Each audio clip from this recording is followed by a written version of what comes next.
All right, I had some time to watch The Patient with the wife.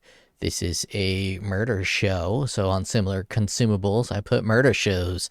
If you like murder shows like the new Dahmer series or Mine Hunters or Criminal Minds or any of that kind of shit, you're probably going to enjoy this.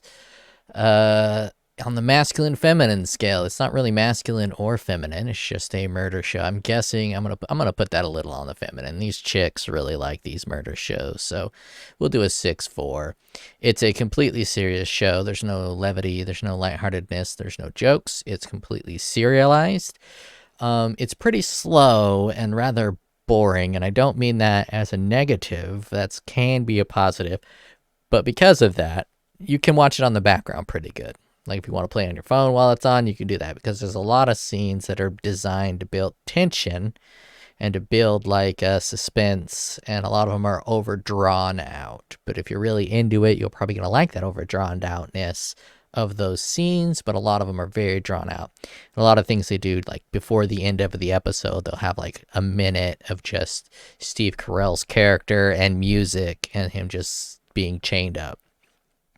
It's mostly a normal show. I give it a 9 on the normal. There's only like a tiny, I'm going to give it a 10. There's only some small woke elements in the psychiatry field. So the push of psychiatry is a very woke thing. You'll find that people that are woke always have like 30 therapists and are on all kinds of different drugs because they're psycho. They're insane. So they probably actually do need all that therapy that they're getting, but the therapy never makes them better. So, anyways, it is pretentious, is all get out. There's no campiness to it, really. The general premise of the show is this guy is a famous serial killer, and this guy, Steve Carell, is a famous therapist who's written a couple books. And the serial killer wants to get better, so he goes to the therapist, but the therapist says, hey, you're not telling me the truth. We can't really make progress this way. So the serial killer kidnaps the therapist, chains him into his basement, and that's the entire movie. Steve Carell's character chained in the basement, and then the serial killer gets therapy while he's in his basement.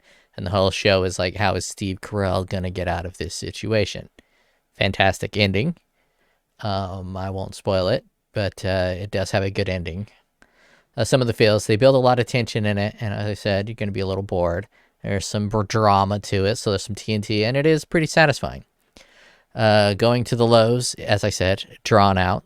It's slim on the details. He's a serial killer, but you don't really get any information on like what he does in terms of serial killing, because that's not really what it's about. It's really about the relationship between the patient and the therapist. But a little more details probably would have been nice on both characters, but you don't really get that. So slim on the details. It's mostly just about the situation. From time to time, Steve Carell's office performance, or just Steve Carell, who he is as a person, slips through the character a little bit. From time to time, you're like, oh, it's Steve Carell from The Office. And I don't know if that's his performance or if that's just, I don't know. There's a very serious tone to it. And every now and then, because he's such a comedic actor, the serious tone gets a little wavy, a little sus, I would say. I didn't really feel that with some of his other serious roles, but I felt it in this one just a little bit. The highs, it does do a pretty good job of building tension. And it's very well produced. The acting is pretty good. The cinematography, the sound, all of it is pretty nicely done. It is unpredictable. Yeah, I found it unpredictable. I thought one thing was happening, something else happened multiple times throughout the show. I should give it a higher rating, and my wife probably would. My wife would probably give it like a 9 out of 10. But I don't really like this kind of murder shit. It's not really my cup of tea. It's not really what I fuck with.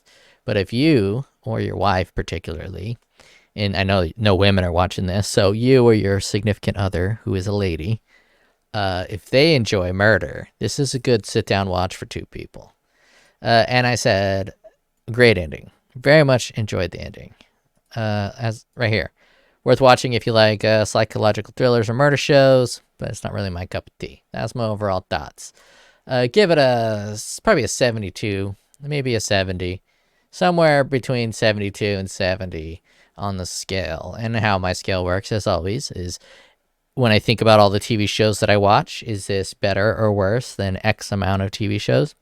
Typically within the genre. So within this like murder shows genre, this is probably better than 72% of the murder shows out there.